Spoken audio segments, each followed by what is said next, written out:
Right, here we are.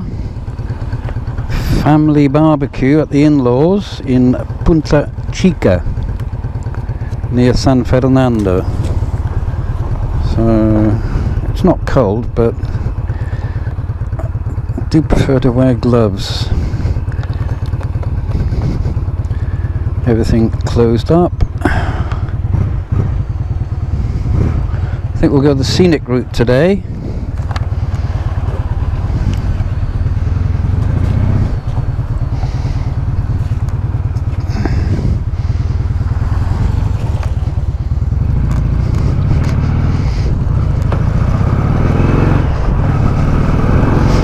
Nice to get on the bike again.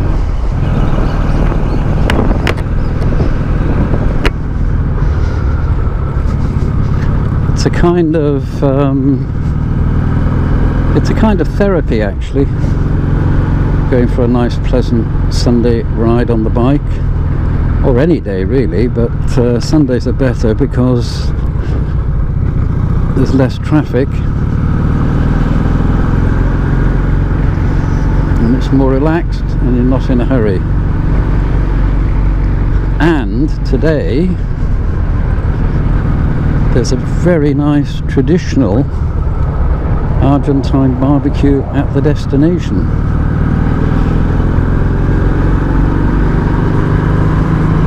Can't be bad.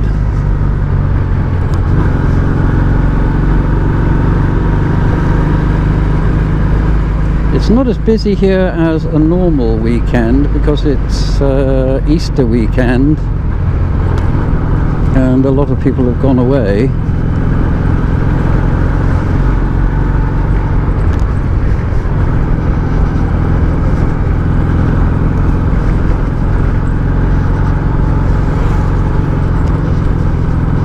Because usually this area here is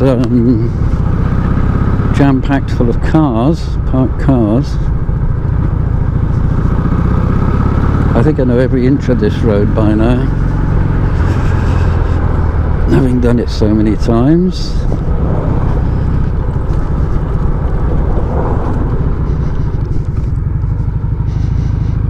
No, it's not as busy there as it normally is.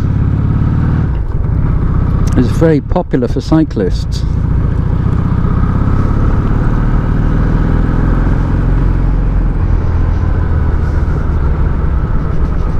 In fact, it's so popular that outside our house they're building a bicycle path track to keep the cyclists off the main road because there are so many of them. I'm talking literally thousands over a weekend. And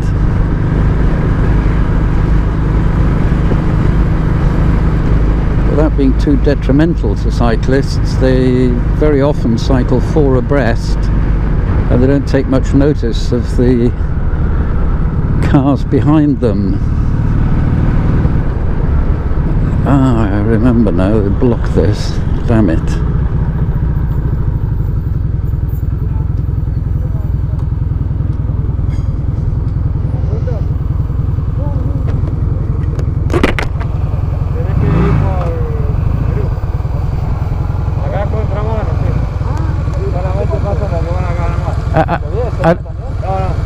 Domingo y feriado de 12 a 18. Perfecto, bueno. ¿A qué calle tenemos que doblar? ¿A dónde va, caballero? Bueno, un poco más adelante. Bueno, tiene que ir hasta Libertador y baja por Perú. Perú. Bueno, gracias. No, de nada, por favor. Hasta luego. Yeah, I just remembered that on the weekend they block that off for some reason to give priority to cyclists. I suppose it's fair enough.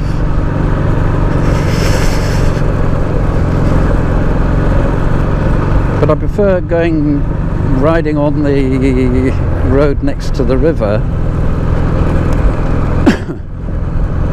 because it's a bit more scenic and greener. Let's follow this chap. He knows where he's going, and we're lucky with the lights, thank goodness. He's told us to go down Peru Street, but I can't remember exactly where that street is. I expect he probably knows.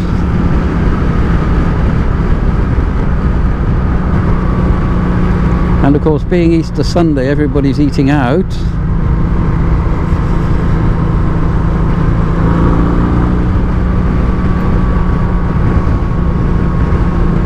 And there are some lovely restaurants along this road, Libertador.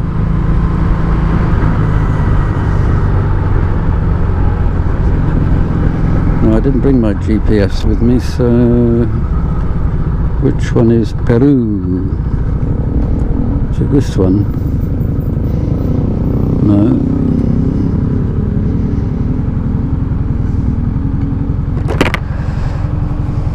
Well, the ice cream parlours will be full up after lunch, that's for sure.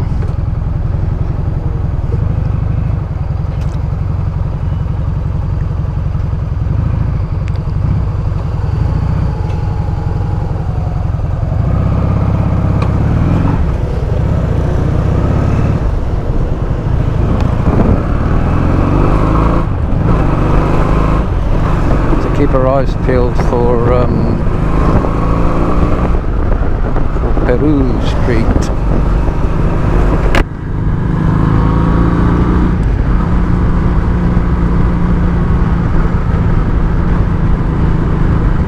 Oh, there's a new motorbike shop just opened up.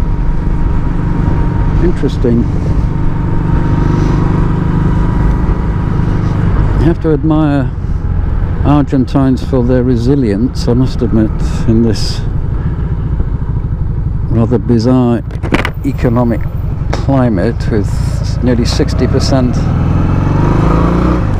inflation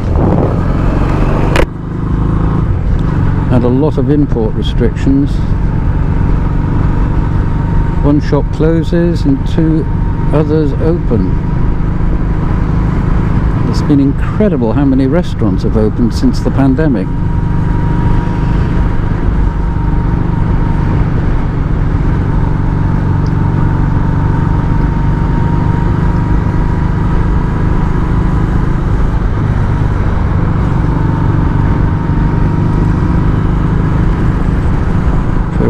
Peru.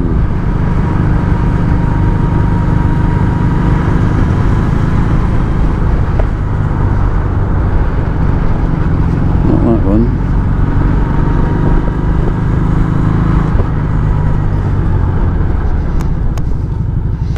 You've got to watch these traffic lights because you often have 2 lights very close to each other.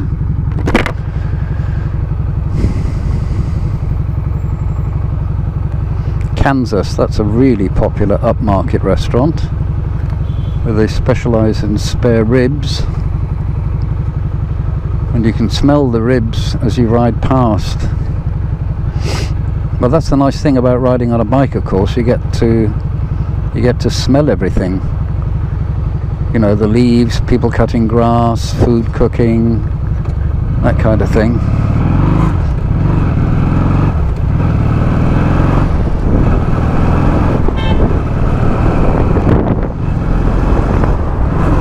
Peru is much further down.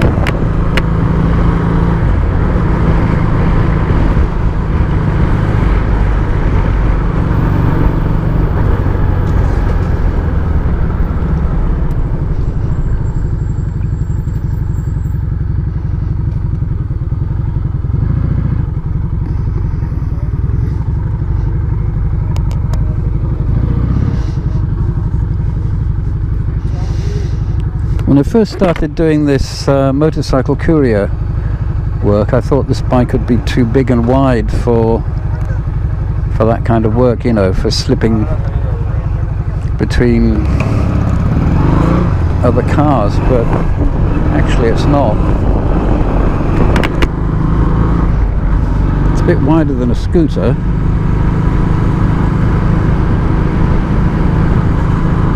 I think it might be Peru at these traffic lights.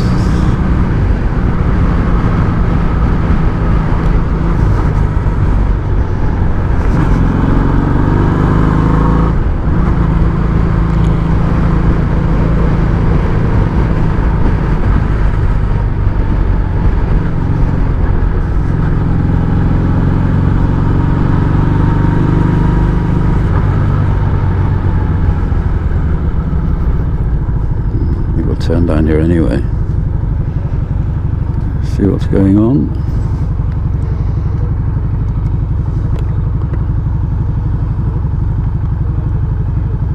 Peru.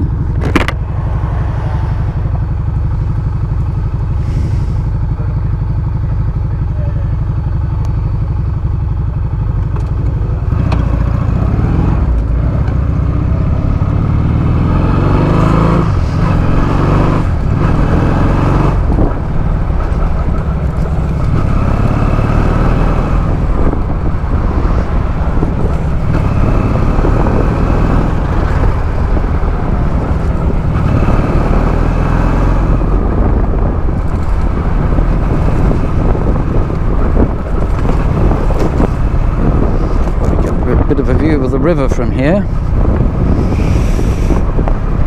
The brown murky water.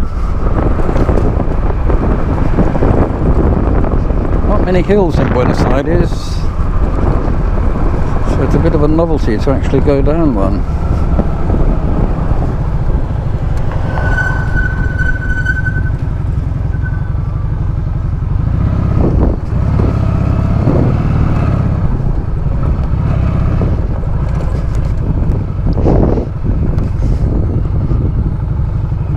Try that bar sometime.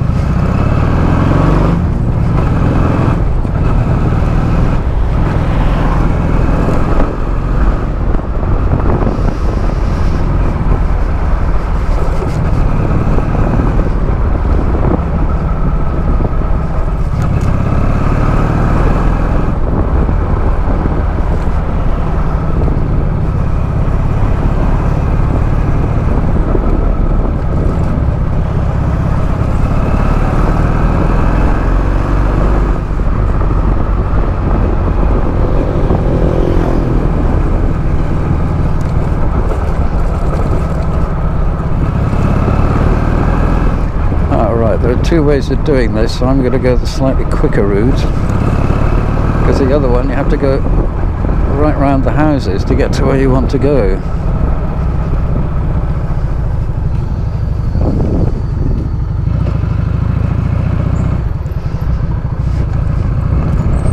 This is the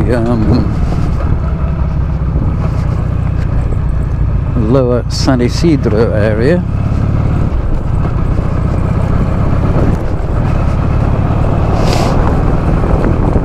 And that shopping centre used to be full of new shops. I just don't understand what happened. They've all gone, every single one of them. I remember when I first came here in 2005, blimey, what's that, 17 years ago, first time back in Argentina for over 30 years, and all the shops were open next to the railway station, and we went for a very nice coffee there, but it's all just completely closed. I just don't understand it, because people in this country do like shopping centres. I don't know what killed it off.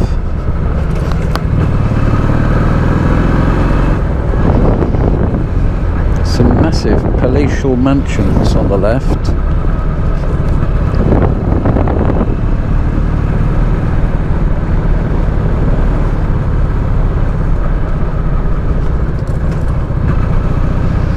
Ah yes, the smell of the barbecue on a Sunday, you can't miss it.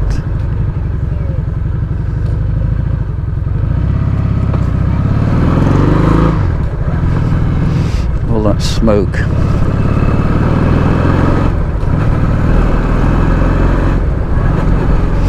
And I remember when I first arrived in Ezeiza, the international airport,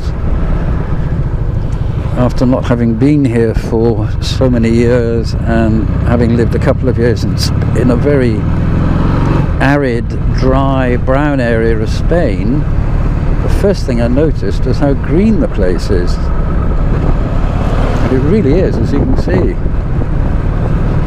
It's not really because it rains a lot. I mean, when it does rain, it really does chuck it down, torrential thunderstorms and that, but it's not a monsoon area. But the greenery is remarkable. It really was the first thing that hit me. Well, driving from the airport into Buenos Aires and up to Olivos. Those flats are new.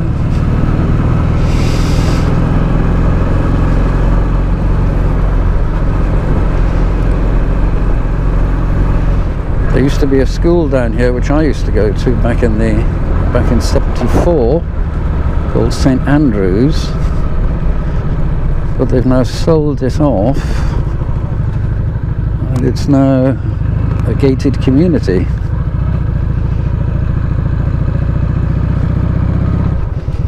And very sensibly they put a bicycle track next to it.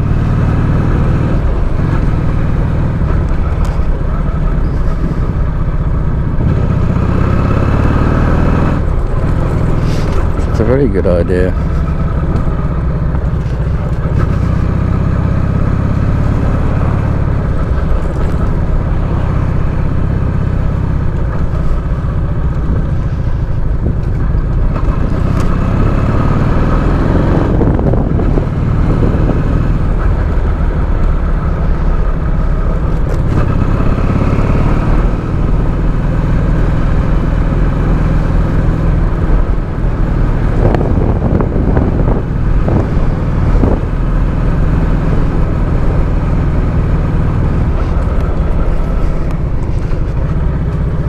But one of those houses would cost a few pennies.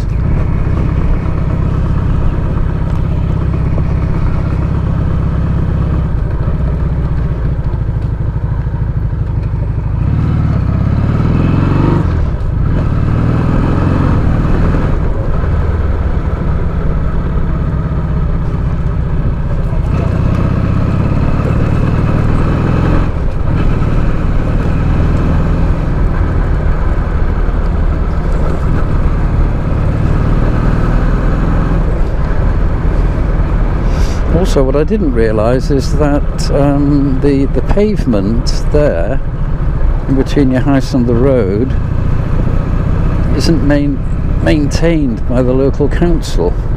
So, if your grass is getting out of control, you have to cut it yourself. And the other thing is, of course they don't maintain it. You can change all the paving stones to whatever you like,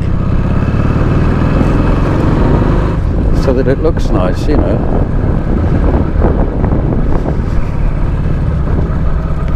It's news to me.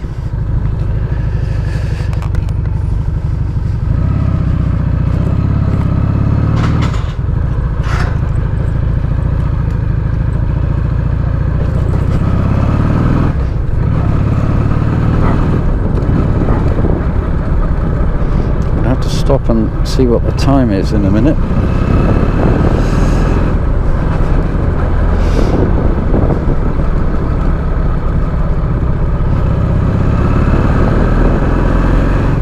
Yeah, I prefer this ride because it's nice and leafy and a bit more scenic.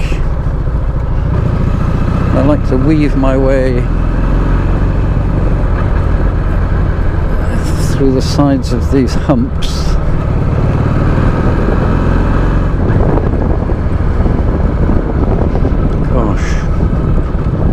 Building another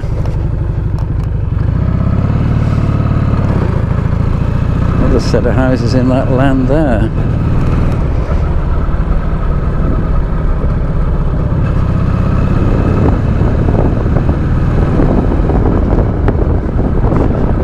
Some rather odd looking condominium.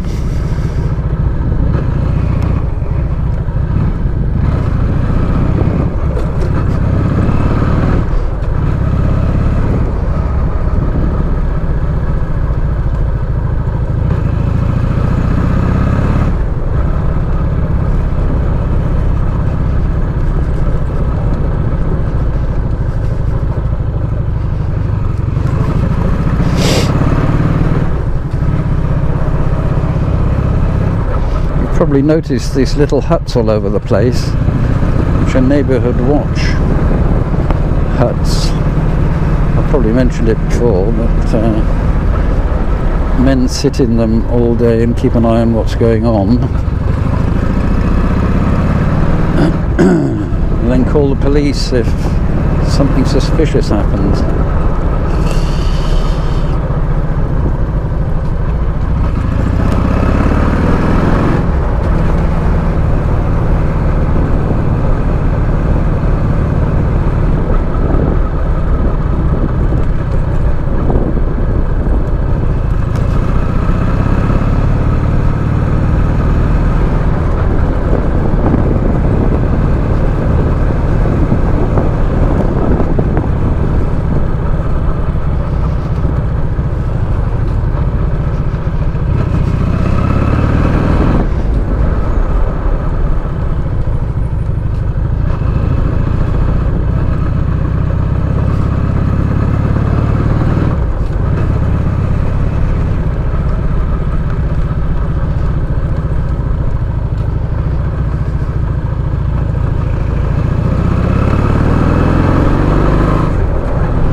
Up here for a second.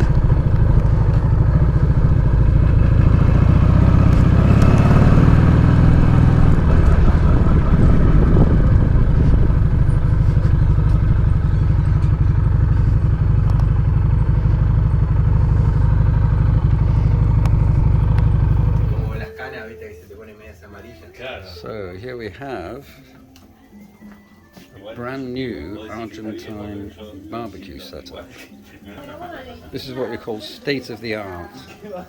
So you've got the fire here cooking away, and as and when you need the embers, you just move them across underneath this grill here, which you can raise up and down.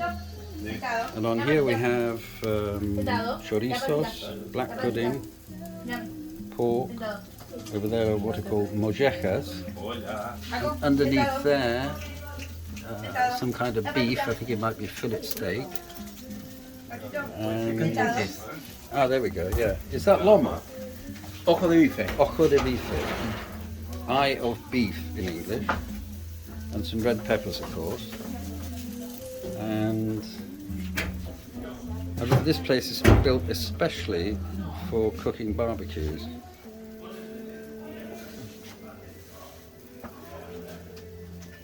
And here there's a nice sort of bar area, and of course you've got something called mate here, which is the national drink. It's a kind of tea, and all you need now is a couple of stools so you can sit there with your beer and sip away as the food cooks. I mean, what could be better?